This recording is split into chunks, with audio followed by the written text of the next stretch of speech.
Good morning. Welcome to the Windsor Star News Cafe. I'm Don MacArthur here with Dylan Christie, and we've got two special guests up for you today and a phone going off in the distance. But we have Jon Liedtke from The Urbanite, and we have Dan Brown from Why Not Windsor, Essex. Welcome to the show, guys. Welcome. Thanks for having us. Thank you. Okay. Excellent. Well, this is something that I'm really excited about. You guys have organized a mayoral debate that's going to be held at the Foundry Pub on Olad Avenue, really to attract the youth voters. Can you just kind of tell us about it, give us the rundown? Absolutely. So John approached me, I'd say a couple months ago, because we're for this project we're doing Why Not Windsor Essex. It's a youth engagement communication project for young adults. And he said, wouldn't it be cool, you know, the election's coming up, we need to do something for young people. We didn't have a specific plan at the time.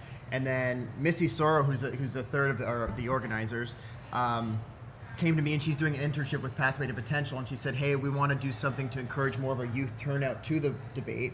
And we said, let's do something, let's make this happen. That was kind of the push for it, and we decided to hold this event, Vote Now, Vote Then. And it was Missy's idea, actually, so that the event is exciting because it encourages people to vote.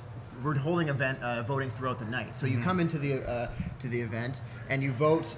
So right off the hop, who would you vote for right now if you had to pick a mayor? Yeah. We're asking the young people that, or anyone. It's open to all ages, but Sure. It's focused on young people. We do the first half of the debate.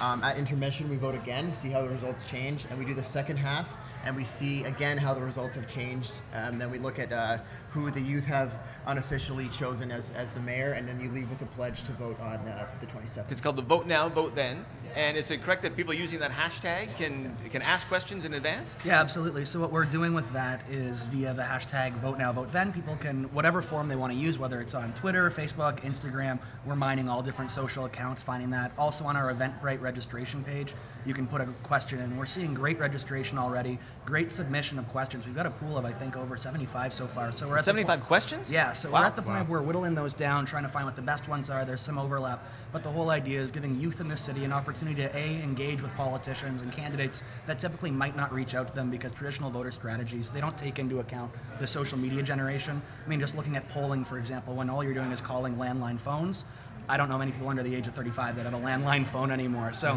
we're really trying to give that voice to people that are part of this social media generation, which we're pegging at roughly between the ages of 18 and 39 years old. Yeah. And when you look at Windsor like as a voting block, from the 2011 census, we see that we're the second largest voter block. So that 18 to 39 represents about 30%. What I call my parents' generation, the 39 through, let's say, the 69-year-old block is representing 40%. And then what I call, I guess, my grandparents represents the last block at 20. So when you look at people between 18 and 39, what we want can actually be implemented through just simple voter engagement and outreach. So we're trying to get youth to understand, get involved. But the problem with youth, traditionally, right, is that youth doesn't vote. So you guys are very, very engaged, obviously. How about your friends?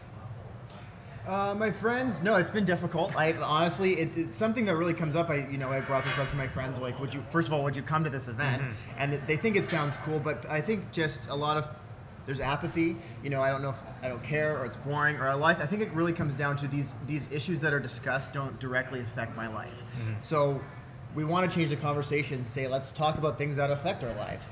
That's the exciting thing. Is we hope this will be a demonstration that by our collective voting at this event, people will leave with the feeling that they can make an impact at the polls. And you're asking people to pledge their vote too as they leave, right? Exactly, to actually go to the polls, cast their vote. Now, which candidates are you going to be having at the debate? So we've put an invitation to every candidate, which was a bit daunting, especially for being first-time debate organizers. And we are happy to say that we've got everybody locked down. Less Bruce Martin right now, but he's The mysterious Bruce Martin? The mysterious Bruce Martin. And I mean, with some of the emails that he's been sending out, it might be the best for us not to have him going off. But if he wants to come, we've sent the invitation. We'd love to see him. He's walking a fine line out there on the edge, Bruce Martin. Oh, I've been calling it dispatches from the fringe almost. Yeah, well, that's accurate. So you guys are youth. I mean, one of the debate questions we want to ask at our mayor's debate today is about youth and what we can do to make this a more attractive, livable, fun city for youth. Because you actually have a quote on your website from Rebecca that essentially says, look, it's not just about jobs. We're very, very savvy youth today when it comes to a good place to live. So what does Windsor need to do to not just give them jobs, but give them a fun, attractive, livable city? Well, I'll bring it back. We held an event here in the Windsor Star News Cafe in June, called Your City, Your Ideas, and it was an open think tank discussion where we had young people come in and talk about what were their priorities in 5 different areas. So we came up with, we had like group discussions and speakers went up, and we came up with 15 priorities, so 3 priorities per area, and those will be the focus of the first half of the debate. So I can rattle those off to you maybe quickly. Yeah. So professional opportunities for young people. The first thing that came up is a mentorship program for recent grads, and a co-working space is up there. In terms of college and university, integrating with the community as a whole, people want to see internships and co-op positions supported. People want to see diversification of the riverfront. A regional transit system is something that keeps coming up and up again, not just in young people. I keep hearing that over and over. And then cross-border partnerships. They want to hear more partnerships across the border, more cultural events, and that kind of thing. I think Don, you really hit the nail on the head, because like I love the city. I know that Dan really loves the city. I think a lot of us do. And when you're faced with a lack, let's say, of professional opportunities that exist, and that's the biggest problem. I mean, you hear it throughout the election: jobs, jobs, jobs. Where are they? And when it comes to our generation, the biggest focus isn't necessarily jobs and employment, but if we can have a city that's livable, that we enjoy, that we want to live in, we might be willing to take a concession as for that ideal dream job. So if we're looking to lure new people into the city, or try to just simply retain the youth that we have, if we can't guarantee them the big, high-paying jobs that Chrysler once gave us, we've got to find a way to keep them here. And that's by making a livable, enjoyable city that has the amenities, so to speak, that people between 18 and 39 want and need. Bells and whistles. Bells and whistles. A lot of them talking about cutting bells and whistles, but it's what keeps a lot of people here, right? So you can't always just cut them. No. Yeah, we can't just rely on Detroit for sort of cool, hip, cutting-edge stuff, right? We want some closer to home. Yeah, I agree. Absolutely. Okay. Well, man, I'm going to do whatever I can to try to get you guys some coverage tomorrow night. At least send a photographer, shoot some video. I think it's a great initiative. So props to you for doing that. Anything else maybe you'd like us to ask the mayor's candidates today on behalf of youth in our debate, or anything you want to say to the kids out there at home who are watching to get out and vote? I would just say to the mayoral candidates, don't write off the youth vote. I mean, it's easy to say that youth are apathetic, that they might not be involved or engaged, but if you decide not to engage with them, you can't ever hope to get their vote.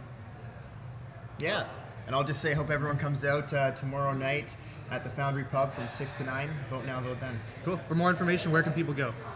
To our Eventbrite page, it's votenowvotethen.eventbrite.ca, or Facebook, the Why Not page, so it's fb.com/YKNOTWE, and we have an event there as well. Excellent. Well, just in closing, because I was all over the Google today trying to find out what Why Not Windsor Essex stood for, it isn't actually an acronym. It's not. Okay. So it's Why Not Windsor Essex. We're talking about like a lot of what, what do young people want to see in this area? Right. A lot of the time it's such a negative discussion, you have to really list out the reasons, but I think a big part of it is you can't just list out the reasons, you have to really win people's hearts to get corny a little bit, but that's where it comes from. The why is for Generation Y, and then the not, but it's Why Not Windsor Essex. Excellent. All right, well, gentlemen, thank you for joining us on the Windsor Star News Cafe. Thanks for having us. Thank you.